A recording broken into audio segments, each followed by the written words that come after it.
Boys and girls, this book is called Otis.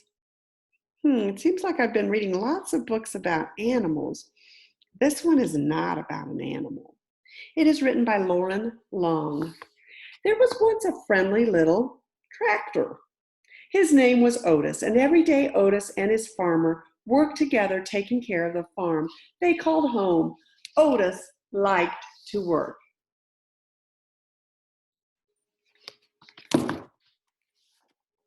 But after working hard all day, Otis was ready to unwind and play. He would ride the rolling hills and skirt mud pond down by the corn.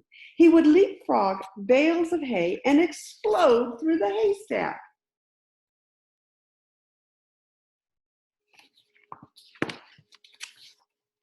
On occasion, he would chase a rabbit or play Ring Around the Rosie with the ducks to the sound of his steady put, puff, puttity chuff.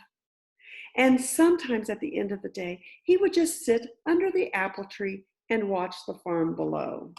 Every night, tired but happy, Otis would put puff into the little stall in the barn that was all his.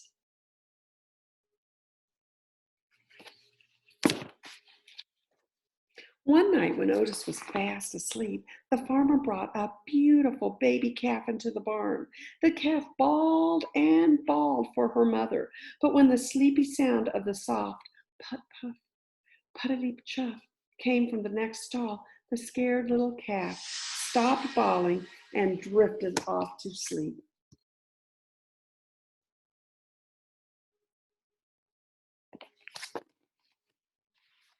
From that day on, the calf started following the little tractor wherever he went.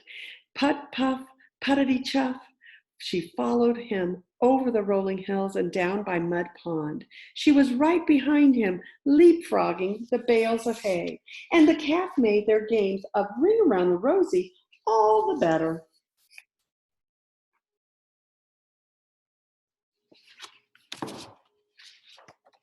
Sometimes at the end of the day, the two of them would just sit together under the apple tree and watch the farm below.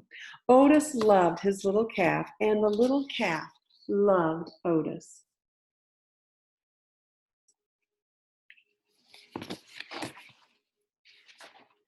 Then one day, the farmer surprised everyone with a brand new yellow tractor. "Time to move out, Otis," the farmer said. He took Otis out of the little stall in the barn that was all his and parked him in the back behind the barn.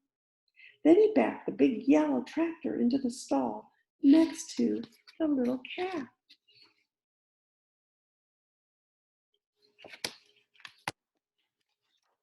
But the little calf didn't like the big yellow tractor. He had a deep, rumbling snore that shook the stall when he slept. There was no one to purr the little calf gently to sleep, no one to spend her days with. And Otis could not even see his farm as the weeds began to cover his tires. His friend often sat with him, but she could not get him to play like the old days.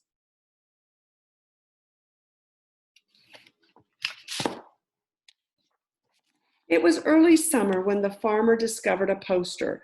"Who has the prettiest calf in the land? Judges will decide at the county fair and award a fancy blue ribbon to the winner."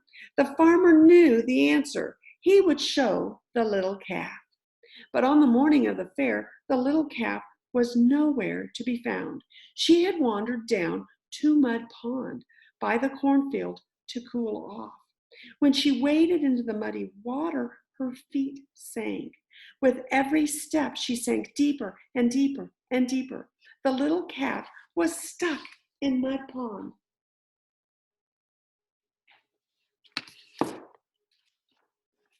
"Get the hands!" the farmer shouted when he saw her. All the farm hands came running with their ropes, but the more they tugged, the more stuck the calf got. "Get the big yellow tractor!" the farmer shouted. "He can save her."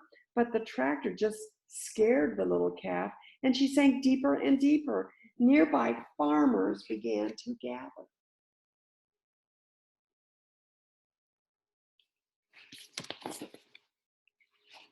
Then call the fire chief Douglas and the fire truck, the farmer shouted.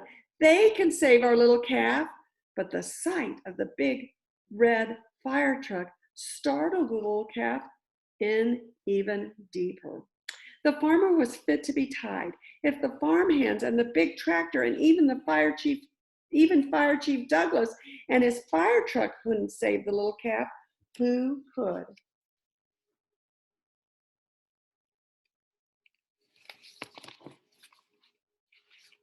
Suddenly, the little calf's ears perked up.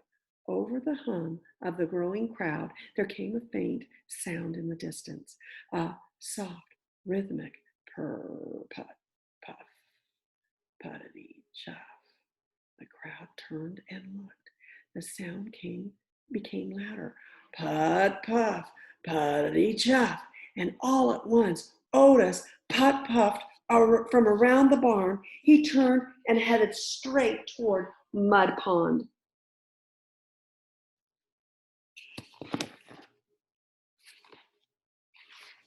Otis puffed down the rolling hill and pulled up right next to the muddy water's edge. The calf heard her friend's puttering purr and bawled. It was something like a hello. Then, to the sound of his gentle chuff and the amazement of all the people in the crowd, Otis slowly began to circle the pond.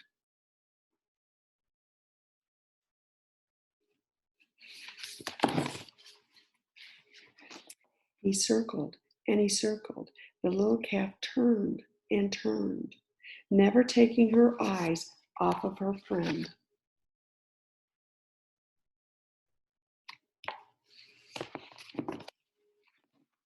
With each ring Otis made around Mud Pond, the muddy grip loosened until the calf was able to stumble out of the pond and on her own. The two friends had found each other again.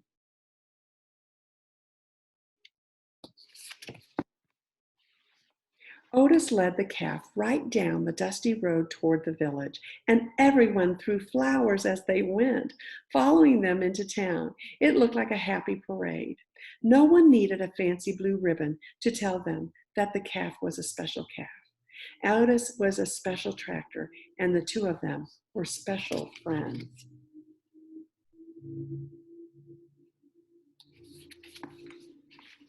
From that day on, the farmer discovered that with Otis's puttering purr beside the chicken coop, the chickens laid more eggs.